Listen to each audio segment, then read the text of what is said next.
అందరికీ నమస్కారం. ఈరోజు మీ అందరినీ కలుసుకోవడానికి కారణం మొన్న జరిగినటువంటి ఎన్నికల్లో వచ్చినటువంటి ఫలితాలు, వాటి మీద విశ్లేషించుకొని ఎందుకు ఈ విధంగా ఫలితాలు వచ్చినాయి, ప్రజల్లో వైఎస్ఆర్ కాంగ్రెస్ పార్టీ తరఫున మేము ఏం మిస్ అయ్యాం అనేది నిన్న ఫలితాలు వచ్చిన దగ్గర నుంచి కూడా విశ్లేషించుకుని ఇంకా రాబోయే కాలంలో కూడా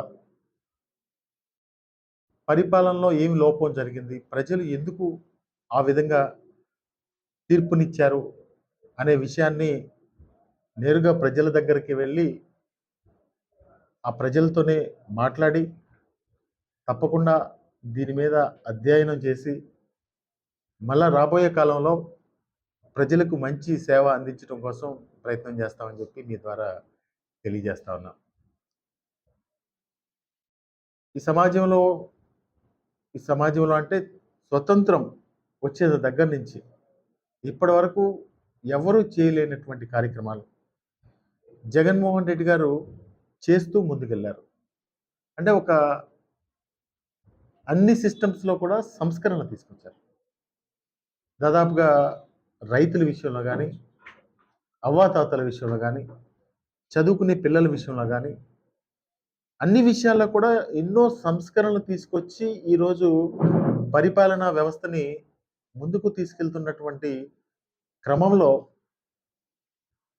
ప్రజలు మరి ఇటువంటి విలక్షణమైనటువంటి తీర్పు ఎందుకు ఇచ్చారో ఒకసారి మేము కూడా ప్రజల దగ్గరికి వెళ్ళి మన నాయకత్వం అంటే ప్రజల మనోభావాల అనుగుణంగానే వెళ్ళాలి, ఆ విధంగా అవన్నీ కూడా విశ్లేషించుకుని ముందుకెళ్తామని చెప్పి కూడా మనవి చేస్తా ఉన్నాం. అదేవిధంగా పామరు నియోజకవర్గంలో నేను 7.5 సంవత్సరాల క్రితం ఈ ప్రాంతంలో రాజకీయాలకు వచ్చాను. వచ్చి 2.5 సంవత్సరాలు ప్రతిపక్షంలో ఉండి పోరాటం చేసి ప్రజల యొక్క సమస్యల్ని ప్రభుత్వం దృష్టికి తీసుకెళ్ళి ఆ రోజు మళ్ళా నేను ఎన్నికలకు వెళ్ళి శాసనసభ్యుడిని అయ్యాను. నేను 5 సంవత్సరాలు కూడా ఎక్కడ కూడా ఎటువంటి విభేదాలు కానీ కులాలు మతాలకు అతీతంగా పరిపాలన చేసే విషయంలో ముందుకు తీసుకెళ్లానని చెప్పి నేను కూడా భావిస్తా ఉన్నాను. ప్రజలు మరి నా పట్ల కూడా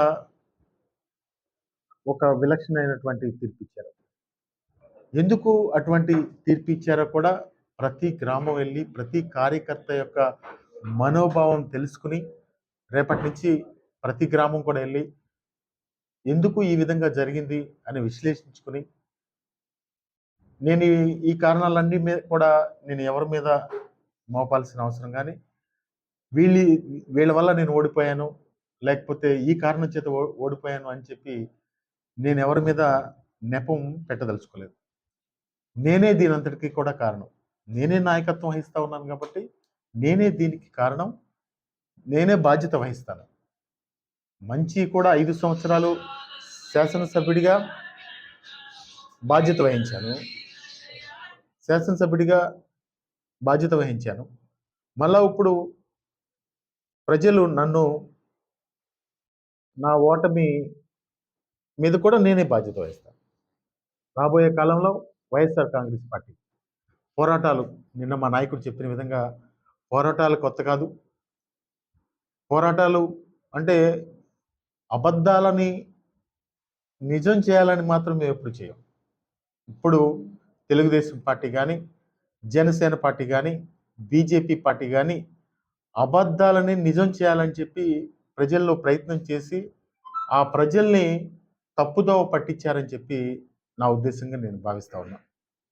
తప్పకుండా రాబోయే కాలంలో ఈ 5 సంవత్సరాల్లో ఏం పరిపాలన జరిగింది, వీళ్ళు చేసినటువంటి వాగ్దానాలు ఏ విధంగా ప్రజల్లో తీసుకెళ్తారు. అబద్ధపు వాగ్దానాలు చేయడం తెలుగుదేశం పార్టీ వాళ్ళకి అలవాటు. నేనైతే చెప్తా ఉన్నా, ఈ నియోజకవర్గంలో కానీ ఈ రాష్ట్రంలో కానీ వాళ్ళ అబద్ధాలు వాగ్దానాలు ప్రజల్లోకి తీసుకెళ్ళకపోతే మాత్రం వాళ్ళని నిలబెడతాం. తప్పకుండా కూడా ప్రజలకి న్యాయం చేసే విధంగా ప్రజలకు వాళ్ళు ఇచ్చిన మాట వాళ్ళు పోషించుకోకపోతే తప్పకుండా నిలదీసి మేము పోరాటం చేస్తామని చెప్పి కూడా మనం చేస్తాము. అదేవిధంగా ఈ నియోజకవర్గంలో నిన్న నూతన శాసనసభ్యుడిగా ఎన్నికైనటువంటి వర్ల కుమార్ రాజాకి ఆహ్, కొత్తగా రాజకీయాల్లోకొచ్చాడు. తను కూడా 2, 2.5 సంవత్సరాల నుంచి ప్రజల్లో ఉండి ప్రజల యొక్క సమస్యలు తెలుసుకున్నాడు. తను కూడా మంచి పరిపాలన పామర నియోజకవర్గ ప్రజలకి అందిస్తాడని చెప్పి నేను మనస్ఫూర్తిగా భావిస్తూ మీ ద్వారా వర్ల కుమార్ రాజాకి నా హృదయపూర్వకంగా తనకి శుభాకాంక్షలు తెలియజేసుకుంటూ పామర నియోజకవర్గ ప్రజల అభ్యున్నతి కోసం, వాళ్ళ రక్షణ కోసం, ఈ ఈ నియోజకవర్గ సంక్షేమం కోసం పాటుపడతాడని చెప్పి నేను కూడా ఆశిస్తూ మీ అందరికీ కూడా మనవి చేసేది ఈ జర్నలిస్ట్ సోదరులు గాని, పోలీస్ డిపార్ట్‌మెంట్ వారు గాని, అన్ని డిపార్ట్‌మెంట్‌ల వాళ్ళు ఈ 5 సంవత్సరాలు నాకు ఒక ఒక కుటుంబ సభ్యుడిలాగా నన్ను ఆదరించి హక్కున చేర్చుకున్న జర్నలిస్టులకు గాని, ఉద్యోగస్తులకు గాని, మా వైఎస్ఆర్ కాంగ్రెస్ పార్టీ కార్యకర్తలకు గాని, ఈ పామర్ నియోజకవర్గ ప్రజలందరికీ కూడా నా హృదయపూర్వకంగా ధన్యవాదాలు తెలియజేసుకుంటూ, రాబోయే రోజుల్లో రేపటి నుంచే నేనెప్పుడు ప్రజల్లో ఉంటాను. ప్రజలకి పామర్ నియోజకవర్గ ప్రజలకు ఎటువంటి కష్టం వచ్చినా అది నా కష్టంగా భావిస్తానని చెప్పి మొదటి రోజు చెప్పాను. అదే మాట మీద కట్టుబడి ఉన్నాను. కంఠంలో ప్రాణం ఉన్నంత వరకు పామర్ నియోజకవర్గ ప్రజల కోసం జగన్మోహన్ రెడ్డి గారి నాయకత్వంలో ముందుకెళ్తానని చెప్పి కూడా ఈ సందర్భంగా తెలియజేస్తాను.